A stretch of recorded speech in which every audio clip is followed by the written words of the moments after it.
Bienvenue dans Dance Lab, le podcast dynamique et éducatif où la passion de la danse rencontre le monde de l'entrepreneuriat, du bien-être, de la santé mentale et bien plus encore.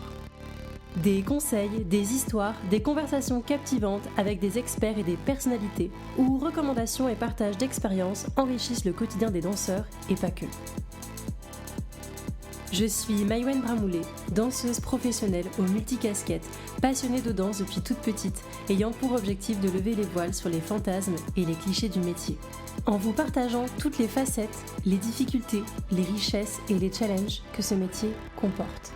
Si cet épisode t'a plu, n'hésite pas à le partager autour de toi, à me laisser une note et un commentaire sur Spotify ou Apple Podcast. Et si tu souhaites participer au podcast, écris-moi. Aujourd'hui, j'ai le plaisir de recevoir Émilie Ferreira Saramago, alias Liem, chorégraphe et directrice artistique de la compagnie Soul Soldiers. Danseuse accomplie, Émilie a évolué au sein de compagnies renommées telles que la Juste Debout, Dirty Lab, Ifradia et Nomade. Passionnée par le popping, la danse expérimentale et le walking, elle s'est perfectionnée à New York auprès de figures emblématiques comme Archie Burnett et Princess Lockrou. En 2018, Émilie fonde sa propre compagnie, Soul Soldiers, dont elle assure la direction artistique et chorégraphique. Aujourd'hui, Émilie se définit comme une chorégraphe, danseuse, interprète, chercheuse et metteuse en scène. Ses créations, nourries par ses explorations en physique quantique, explorent les liens entre le virtuel et le réel, l'influence de la musique sur la matière et la recherche d'un équilibre entre les relations hommes-femmes.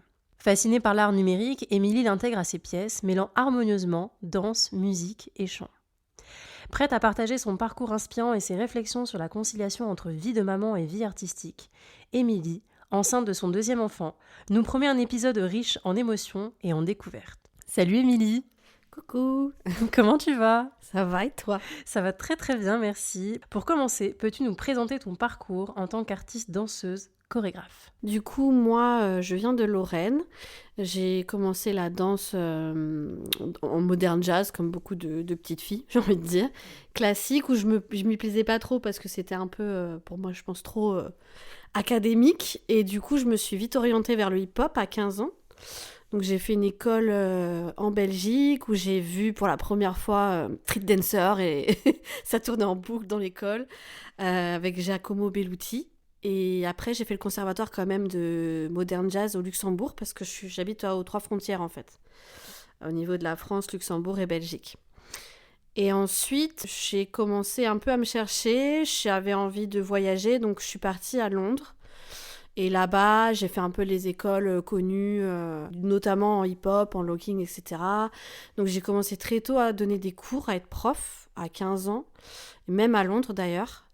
Et puis, après ce voyage, en parallèle, je faisais des études de langues étrangères, etc. pour pouvoir justement voyager et découvrir plus de danse ailleurs. Et bon, j'ai pas atterri bien loin, je suis allée à Montpellier d'abord. mais bon, c'est vrai que j'étais un peu en manque là-bas. C'était beaucoup à l'époque, c'était quoi, 2009, 2010.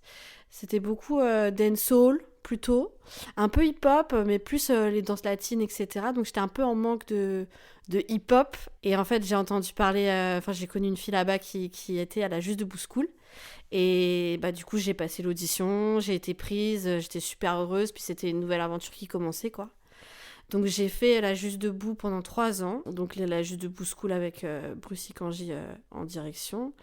Et puis, je me suis spécialisée en popping et en locking en 3e année.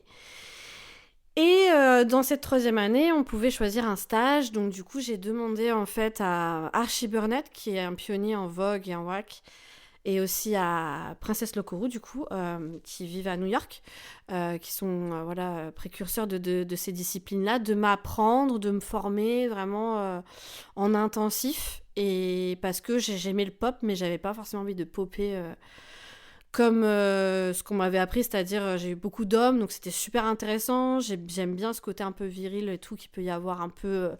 on va dire gangsta, comme ils disent des fois pimp même, mais voilà, le côté un peu de virilité qui peut se dégager de ces danses-là. Mais j'avais envie de popper autrement.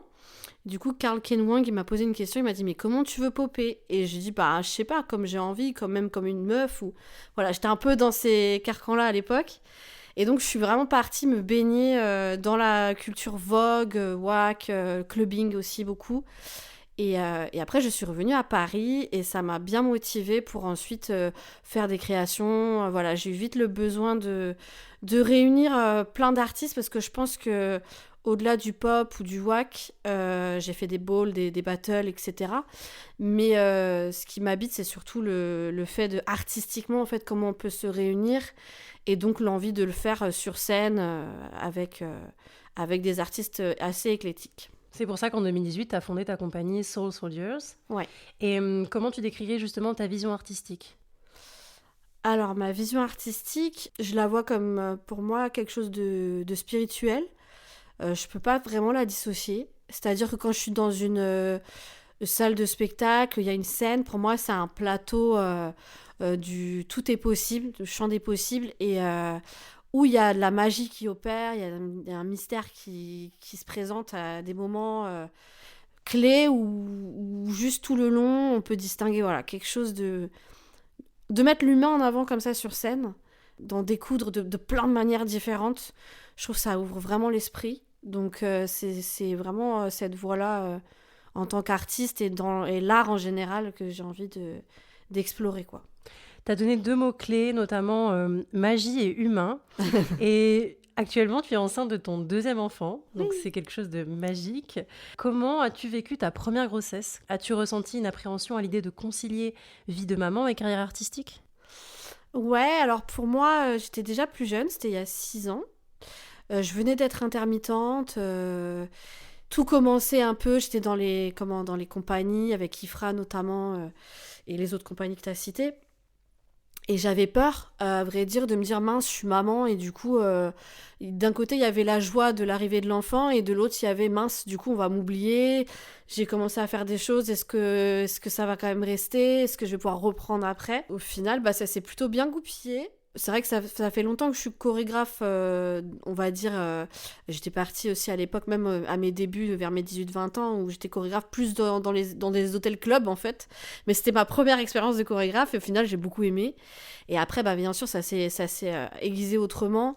Et du coup, je tenais vraiment à faire mes projets, à créer à ma manière, parce que j'ai quand même pu avoir de temps en temps... je sais pas si c'est des discriminations, mais en tout cas, je pense des manques de compréhension en tant que future mère artiste. C'est-à-dire qu'on m'a dit « Ah non, mais on prend pas le risque de te faire travailler », alors que j'étais à 3 mois et que logiquement, j'aurais pu encore travailler. Mais Complètement. Voilà, donc c'est eu des petites choses comme ça, ou des phrases qu'on a pu me dire « Ah, mais ça y est, t'es maman, donc maintenant, tu pourras plus rien faire. Enfin, ça y est, t'as... » Et donc finalement j'étais en mode mais t'es sérieuse tu vas voir. Ça me motivait quoi à l'époque de me dire ça. Donc après je pense que j'ai eu un peu moins d'écoute envers moi, envers mon corps, du fait de cette jeunesse, de cette fougue, de cette envie d'y arriver, etc.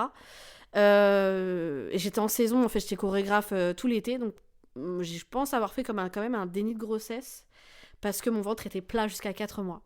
Et que je voulais pas que les gens le voient, j'étais dans mon truc, je sentais pas j'ai pas forcément vomi, je sentais pas forcément la fatigue, enfin j'étais au taquet. Et quand mon chéri est venu me chercher, il m'a dit maintenant on lâche, on a passé une nuit, on parlait au bébé et tout. Il m'a dit maintenant lâche, c'est bon. Et j'ai lâché, vraiment, j'ai lâché prise. Et le lendemain, le ventre est sorti. En plus, j'ai fait exprès de mettre une robe moulante. Pour que tout le monde voit.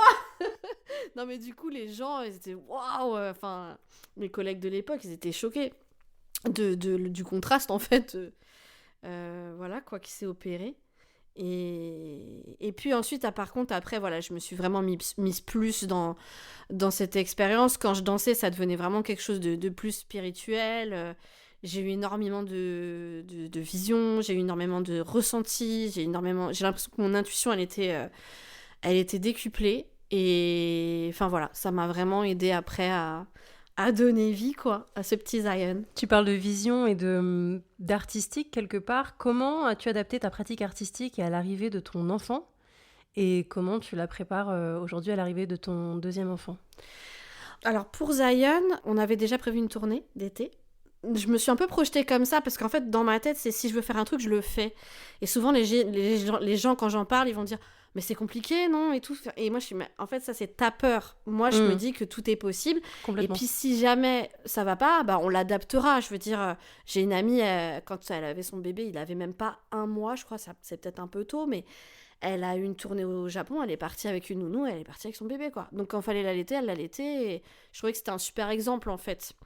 Et bon, là, ça n'a pas été le cas. J'ai eu de la chance d'avoir un chéri qui, à ce moment-là, ne travaillait qu'à la maison.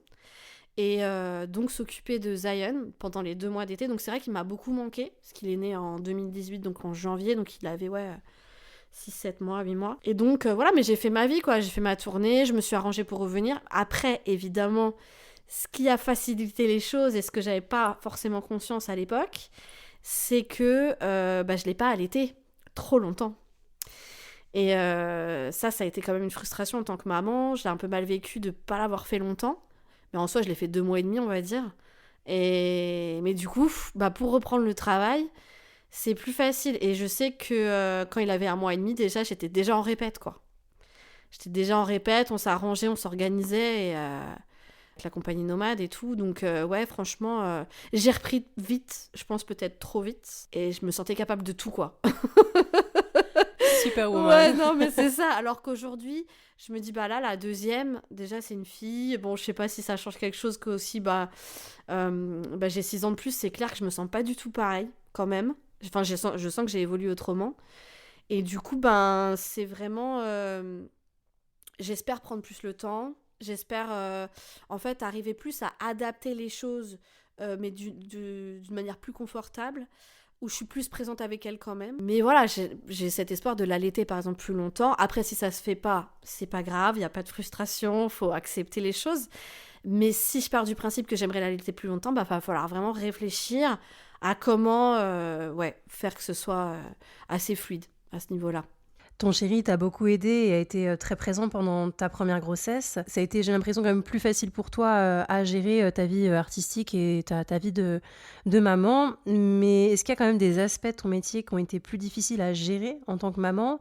Et est-ce que tu penses que là, avec ta deuxième grossesse et ton deuxième enfant, il y aurait peut-être aussi d'autres aspects plus difficiles qui vont arriver?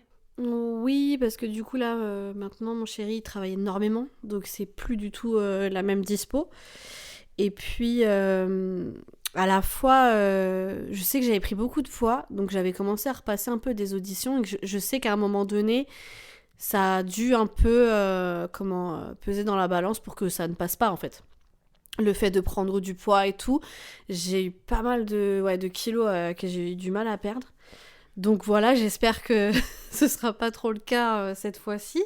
Même si maintenant on est un peu plus ouvert, j'ai l'impression, sur les corps. Ouais, c'est ce que j'allais dire. Donc, Je pense pas que le corps définisse la valeur d'un artiste. Enfin, en tout cas, je pense que ça doit changer. Je pense comme toi, mais malheureusement, c'est pas le cas la plupart du temps. Même il y a une forme d'hypocrisie là-dessus, je trouve. Même si des fois on met en avant justement des femmes qui vont vraiment être à fond là-dedans. Malheureusement, dans le métier, on va dire, artistique, on voit quand même beaucoup de femmes très minces, quoi.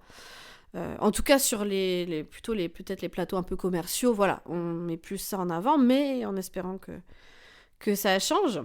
Donc ça serait... Ouais, j'avoue que ça, c'est encore un peu flou pour moi, parce que c'est aussi des choses qui prennent du temps, qui s'installent, les nouvelles habitudes qui vont se prendre, comment elle va être aussi, on peut pas tout anticiper.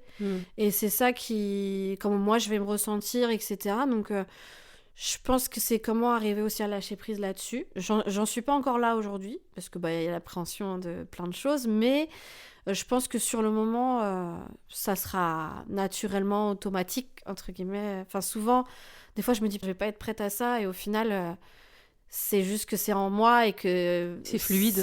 C'est naturel, et après, tu t'adaptes à la fois à toi, au bébé, à l'entourage, et puis voilà, quoi. Donc je pense que moi, l'idée, c'est surtout d'arriver, par exemple là, j'ai une date avec Fanny, parce que je suis aussi en concert avec Fanny Poli, qui est une artiste rappeuse. Du coup, là, par exemple, on a pas mal de dates cet été, et surtout en septembre. Et moi, je lui ai dit oui, quoi. Ce qu'il y a de bien, c'est que c'est une amie aussi. Donc elle est tout à fait compréhensible. Elle va pas me dire, ah ouais, non, ça craint, je veux pas prendre le risque ou quoi. Au cas où elle a des remplaçantes, etc. Mais elle me met en première ligne, elle est tout à fait OK. c'est aussi la tata du petit, quoi, enfin, entre guillemets. J'adore. Donc, voilà, il y a vraiment une compréhension à ce niveau-là. Et dans ma tête, c'est j'y vais. Et puis, je commence à penser un peu aux options déjà. Mais Mhm. voilà, quoi. Moi, il faut en vrai Mm. avoir cet état d'esprit de pas se limiter justement à l'arrivée d'un enfant et de continuer à vivre sa carrière artistique et sa vie artistique, c'est important. Ouais. On parlait de femmes, est-ce qu'il y a des modèles féminins qui t'inspirent? Oui, il y en a beaucoup. Il y en a beaucoup. Je pense qu'à force d'avoir vu danser des mecs et d'avoir été étudiante, élève avec des hommes, j'ai vraiment aujourd'hui besoin de plus voir des corps de femmes danser. Ça m'inspire beaucoup plus.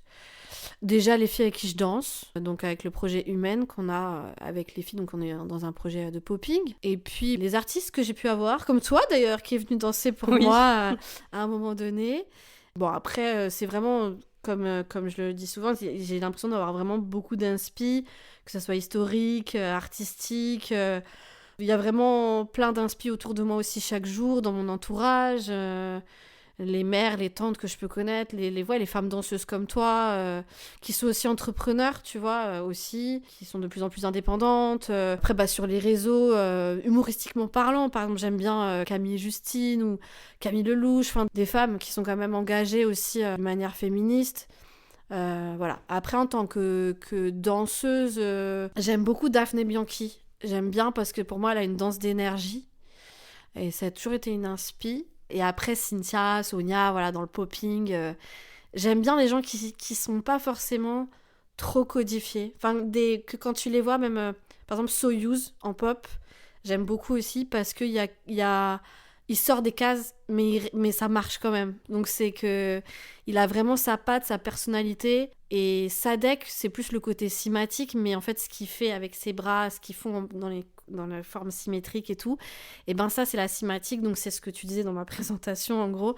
Ce qui me fascine, c'est les vibrations, les ondes de la musique, et qu'on puisse la voir, la lire sur la matière, notamment avec du sable, qu'on met sur une plaque, où on voit des formes géométriques qui se forment. Ou alors avec du liquide, et là, t'as l'impression que c'est des magmas de corps. Et ça, c'est vraiment quelque chose qui, voilà, c'est la base de ce qui m'inspire réellement. C'est des formes qu'on peut retrouver dans la nature et tout, et qui me poussent à créer aussi. Donc, quand je vois Sadek, je fais, ah ouais, il y a des choses qui m'inspirent à ce niveau-là aussi. Est-ce que tu as trouvé aussi des sources d'inspiration dans ton expérience de la maternité? Tu veux dire des rencontres ou... Comment la maternité a pu aussi t'inspirer? En fait, ça m'a inspirée parce que quand je dansais, c'était pas codifié, c'était pas il faut faire des mouvements et faut que ça rentre bien. C'était plus ressent, et c'était même plus grand que moi. Donc j'ai vraiment eu accès, j'ai l'impression, à une dimension qui m'a nourrie humainement et artistiquement, quoi. Et moi, c'est ça, c'est que j'aime bien les codes. Évidemment, il faut avoir des codes, il faut avoir du vocabulaire, faut qu'on se comprenne. Mais comme je dis, ce que j'adore, voilà, quand je vois Cosmos, par exemple, je pense à lui là, ou Link, je sais pas, c'est des gens qui vont... T'as l'impression que leur corps d'un coup se métamorphose réellement et qu'il y a une espèce d'amplitude, de fluidité qui fait que tu deviens une matière. Et j'aime bien ce genre de truc. Et donc, moi, c'est l'idée vraiment de me laisser aller. Et donc, ça m'a nourrie, oui, dans ma danse, parce que quand je danse, j'ai l'impression, du coup, de toujours chercher cette connexion-là, en fait.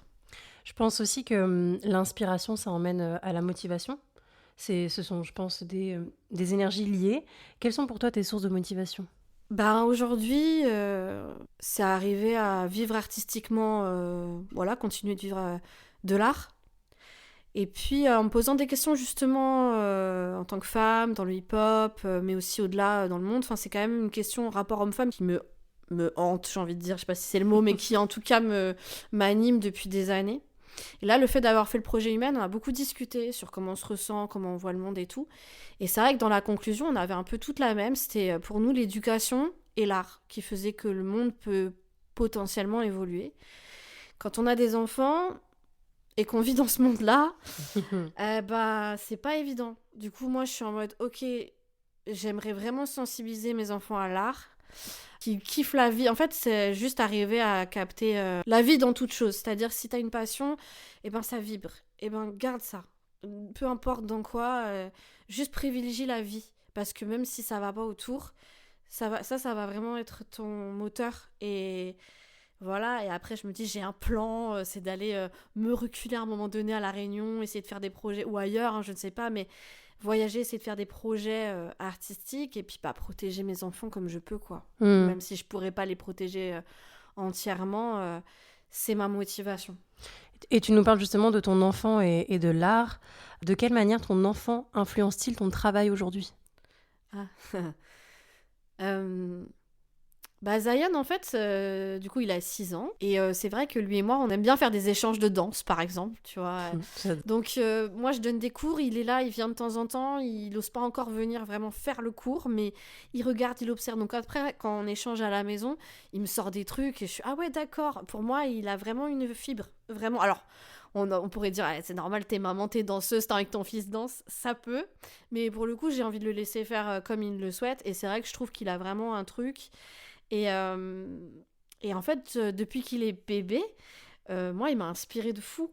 Parce que rien que le fait de voir un bébé, en fait, la vie se développer, même à l'intérieur du ventre, c'est-à-dire qu'au début, c'est un point, quoi.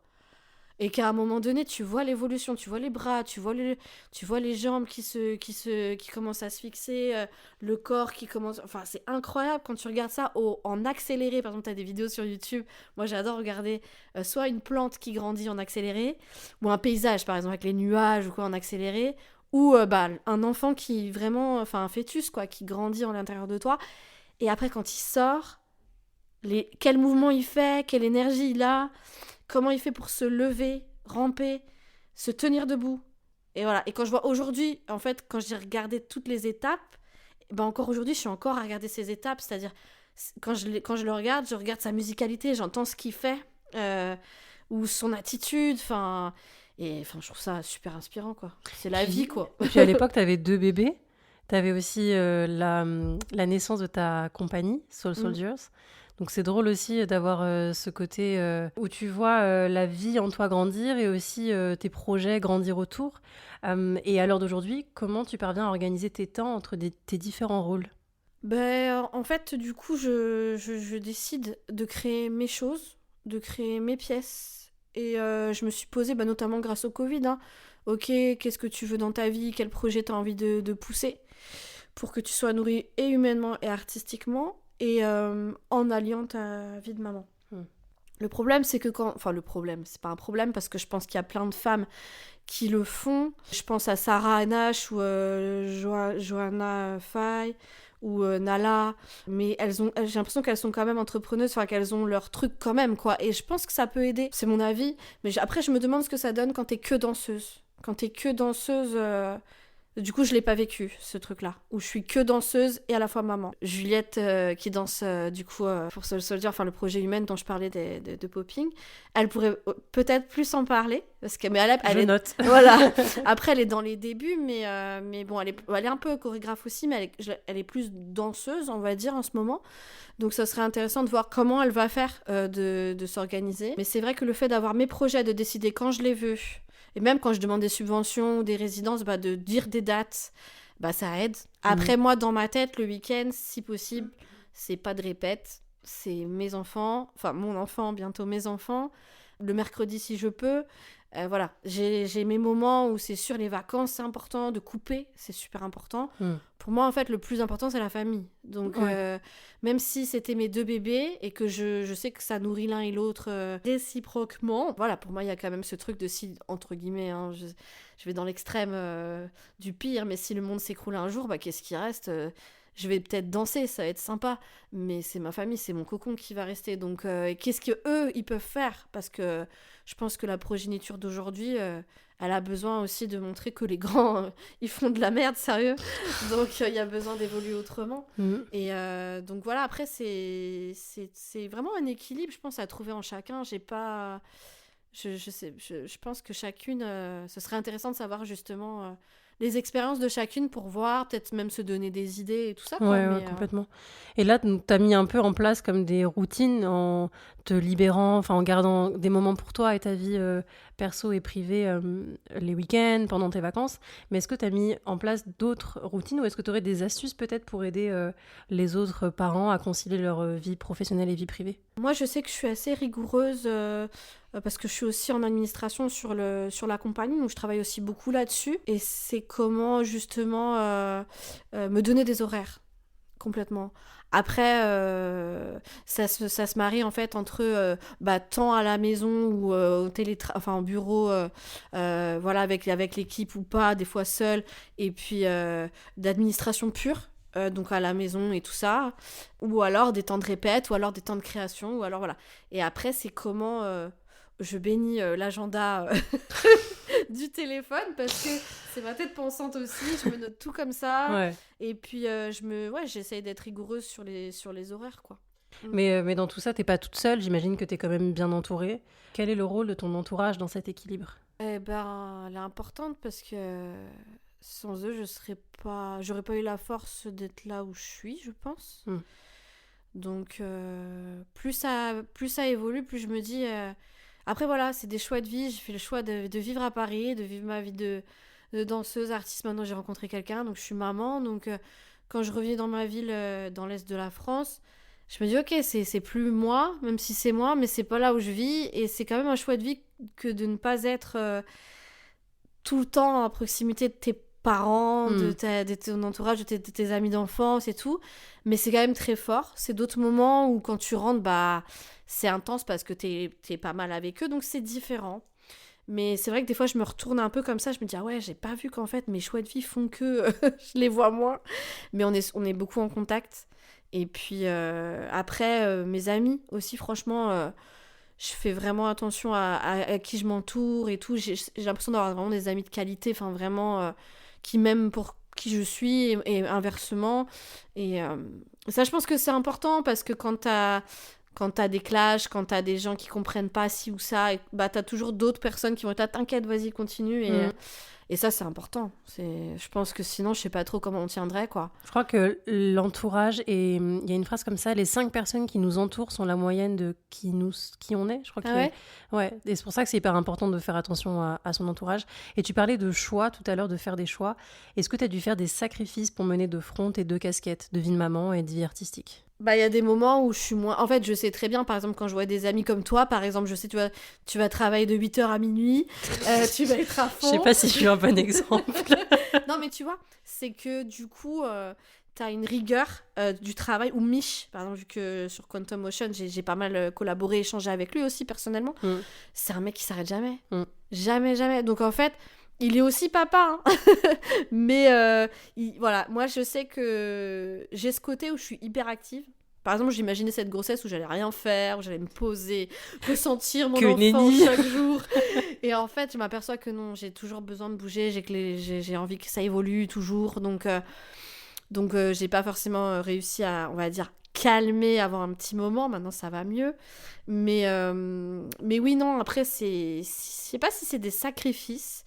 Mais je me sens bien aussi dans une vie, entre guillemets, de routine familiale. C'est-à-dire, je rentre, ça y est, je coupe, par exemple. J'ai mon gosse, voilà, je suis juste Émilie, quoi. Je suis pas liée, machin, directrice artistique. Non, je suis juste moi, et je rentre chez moi, je suis contente d'avoir un rituel de famille. Et par contre, ça, évidemment, des fois, quand c'est le rush, bah, le soir, je vais travailler. Quand c'est le rush ou quand il y a des répètes en plus, bah, le week-end, ça peut arriver qu'il y ait des répètes. Mais si je peux choisir que ce soit pas ça, je trouve que c'est un bon équilibre parce que ça me fait couper. Et quand je coupe, je digère mieux. Et donc après, quand je reviens dans mon taf, j'ai l'impression d'y voir plus clair. Donc c'est un choix encore une fois, c'est plus qu'un sacrifice, je dirais. Mais il faut quand même l'assumer. Et parfois, tu disais que tu as des moments de rush le week-end alors que tu voulais garder ces moments-là avec tes proches. Est-ce que ça t'est déjà arrivé de culpabiliser, de ne pas être assez présente pour Zion ou pour tes proches, ou alors même pour ton travail ? Alors, niveau Zion et tout, mes proches, oui, parce qu'il y a des moments où j'aimerais ne pas avoir la tête trop prise. Des fois, quand les proches viennent ici, je sais que le lendemain, il y a ça, ou avant. Donc, je suis là sans être là. Enfin, j'ai pas réussi à bien décrocher. Mais après, voilà, c'est une vie qu'on a choisie, hein, donc c'est un peu l'entre-deux. Je pense qu'avec l'âge, ça va s'agir aussi. Il y a eu des moments, ouais, où, comme je disais, la première tournée que j'ai fait l'été, c'était en France et en Italie, et que Zion avait 6 mois. J'étais en mode, putain, merde, quand même, quoi, c'est un peu dur. Mais oui, après il y a eu d'autres moments où il y avait des clips, des trucs, mais c'était la fête des mères, enfin, donc du coup je suis partie au milieu de la journée, je dis désolée, c'est la fête des mères. Après les gens ils comprennent pas, tant pis, déjà je devrais même pas être là pour moi. Je suis vachement faite Repas, tout ça, j'aime bien. J'ai été éduquée comme ça. Donc, il y a eu des petits moments, ouais, où j'étais en mode, il me manque quand même, où j'aurais voulu être là. Après, inversement, bah là, par exemple, quand je vois des auditions passer, il y a des choses intéressantes bon, après, je suis plus dans des recherches de résidence, donc en soi, ça va, parce que j'ai envie de développer mes projets. Mais des fois, ils cherchent des chorégraphes avec justement l'envie aussi de pouvoir créer aussi autrement. Et bon, bah là, évidemment, je me dis, bon, bah, entre guillemets, je suis bloquée, quoi. Je peux pas faire grand-chose, mais d'un autre côté, je me dis, oh, c'est cool, je regarde ce qui se passe, voilà. Hmm. Moi, je suis au courant, puis j'évolue un peu en scred comme ça, en regardant de Yes. loin, et puis bon, on verra quoi, ce qu'il en sera plus tard. On parle justement de tes projets et d'évolution. Et quels seraient tes projets artistiques pour les mois à venir? Du coup, là, avec le projet Humaine, on a fait l'émission Culture Box il n'y a pas longtemps d'ailleurs. Et puis là, on va être en résidence au 104. On a fait beaucoup de demandes de résidence pour cette pièce-là, donc on attend les réponses. Après, avec le projet Quantum Motion, et ben, on va être en résidence au Centre des Mureaux. Et puis potentiellement au Canada. On est en train de travailler le Canada parce qu'il y a des structures qui sont intéressées. Maintenant, voilà, on est sur le projet pour 2025. Donc voilà, on est un peu là-dessus. Et puis voilà, à la recherche d'autres opportunités. Voilà. Puis après, comme je disais, je suis pas mal avec Fanny aussi, Fanny Poli. Donc il y a un clip là qui va sortir que j'ai chorégraphié pour elle. Et voilà, il y aura plein de petites choses qui vont arriver, qui vont être sympas, je pense. Trop hâte de voir. Et comment t'imagines l'évolution de ta carrière en lien avec ta vie de famille et notamment avec l'arrivée de ta fille? Bah c'est marrant parce que du coup, quand j'ai fait l'émission La Culture Box, c'était en mars dernier. Et en fait, elle était déjà avec moi, quoi. Et finalement, le projet, c'était sur le rapport homme-femme, explorer un peu les énergies féminines, les énergies masculines, mais surtout sortir de ces identités-là, parce qu'à un moment, juste l'instinct et l'humain, c'est quoi, en fait? Donc ça a été très intéressant. Mais ce qui est ressorti, c'était déjà l'année dernière, avant que je sois enceinte, c'est le fait d'être mère. La sororité aussi, comment ça... En étant mère, créatrice, etc. Et donc, finalement, elle était déjà sur scène avec moi cette année. J'adore. Donc, trop Une marrant. future artiste. Bah, on sait pas, mais en tout cas, elle était avec moi. Elle popait bien dans le ventre. Et du coup, bah, ça m'a vraiment... en voyant Juliette, parce que j'ai été extérieure aussi. Donc, en voyant Juliette enceinte, qu'on a, voilà, on a mis en avant, et en me mettant moi aussi à l'intérieur de ça. Je sais que j'avais vu un spectacle de Peeping Tom, donc c'est un truc rien à voir avec le hip-hop. C'est très contemporain, mais j'adore ce chorégraphe. Et c'était la pièce Mère qu'il avait faite. Et pour le coup, bah, il y avait ce rapport à la mère, et puis un ventre, en fait, de femme enceinte. Un faux ventre, quoi. Je me dis, bon, bah, s'il n'y a pas d'autres meufs enceintes, on fera peut-être comme ça. Mais en tout cas, ce que je veux dire, c'est que j'ai envie de mettre ça en avant, clairement. C'est le concept que je pense que j'ai envie de développer plus. Pour ce projet Humaine en tout cas. Donc c'est là où ça peut se concilier. Bah, merci beaucoup Émilie pour ton partage. L'épisode touche à sa fin, il n'est pas totalement fini. Quels conseils, messages tu souhaiterais faire passer aux femmes et aux parents qui souhaitent concilier vie de famille et carrière artistique? Que chacun fasse comme il le sent, au mieux pour l'enfant, au mieux pour eux-mêmes.